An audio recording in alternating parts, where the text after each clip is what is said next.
Olá, gibinautas! Luiz Malta com mais um Almanac HQ.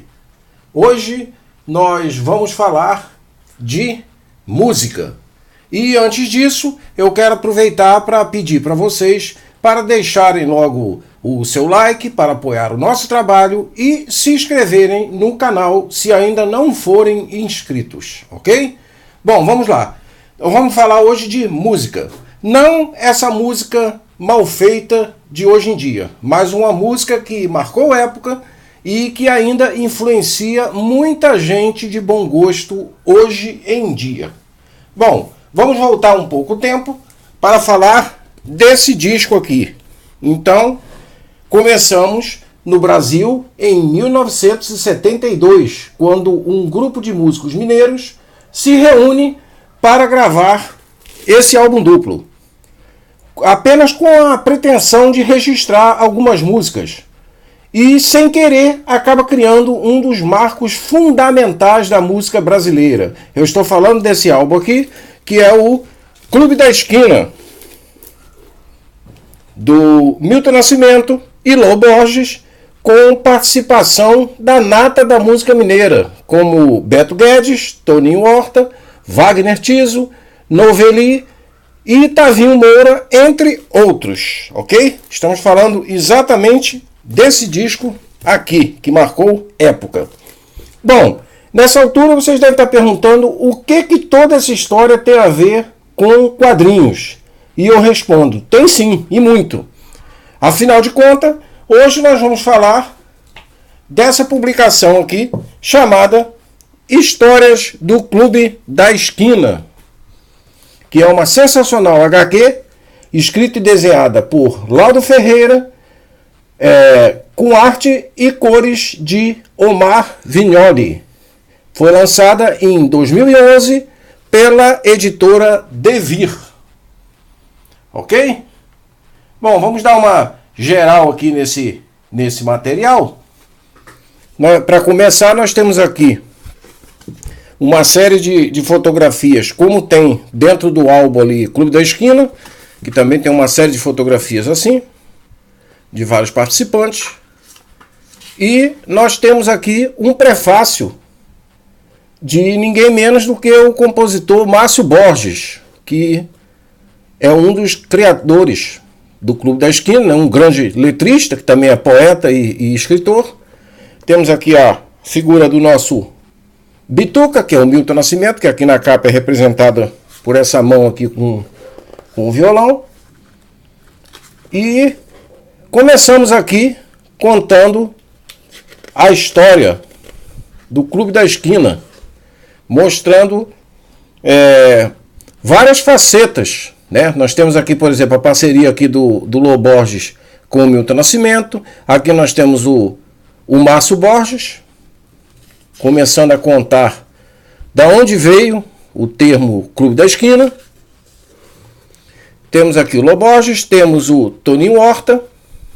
Isso aqui é uma geral sobre o Brasil da época, com Juscelino, o Cinema Novo de Glauber Rocha, o Roberto Carlos comandando aqui a Jovem Guarda, Elis Regina, e o Brasil aqui tomado pelas forças militares, né? Aqui no início do Juscelino pega exatamente a inauguração de Brasília. E aqui nós pegamos a época dos festivais. Temos aqui a capa do álbum Tropicália,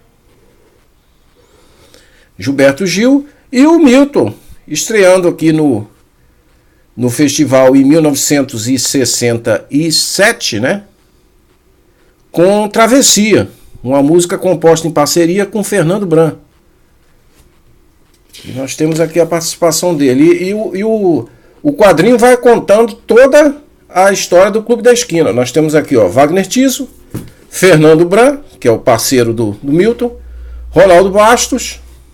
Aqui o início, eles relembrando o início quando eles eram um grupo de baile, né? Se apresentavam na noite.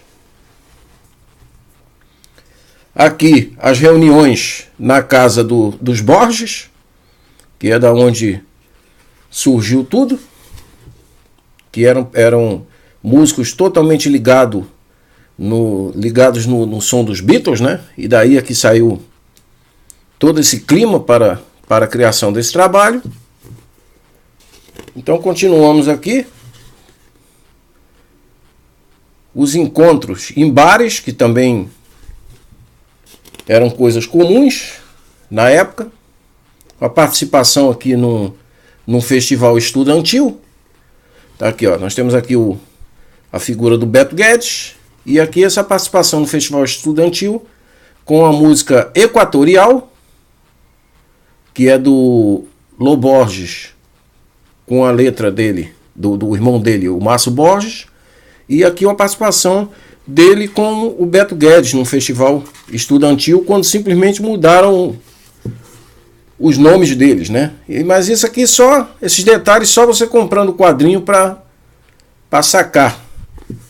E nisso temos várias citações aqui, ó. Citação aqui do Trem Azul. Mas aí tem que comprar o quadrinho mesmo, que eu não vou dar spoiler para não estragar a história. Eu encontro aqui com o Juscelino, o ex-presidente Juscelino Kubitschek. Tem registrado isso aqui aconteceu realmente.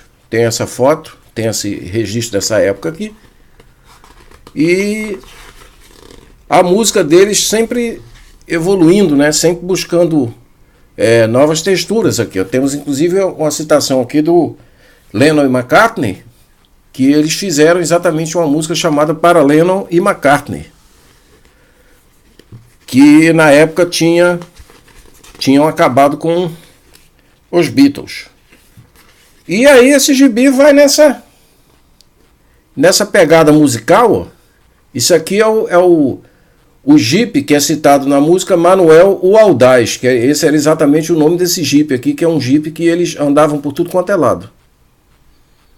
Então, por causa disso, eles fizeram uma música que foi um grande sucesso aqui do Toninho Horta, chamado Manuel o Audaz, que é exatamente o nome do Jeep. Aqui, ó, aqui temos ele aqui cantando exatamente essa música. E aí temos a participação aqui do Milton em vários festivais dos anos 70. Em 1978, eles se reuniram para fazer o Clube da Esquina 2, também um álbum duplo. Porém, apesar de contar com músicas excelentes, esse trabalho não repetiu o grande impacto causado pelo primeiro álbum, né?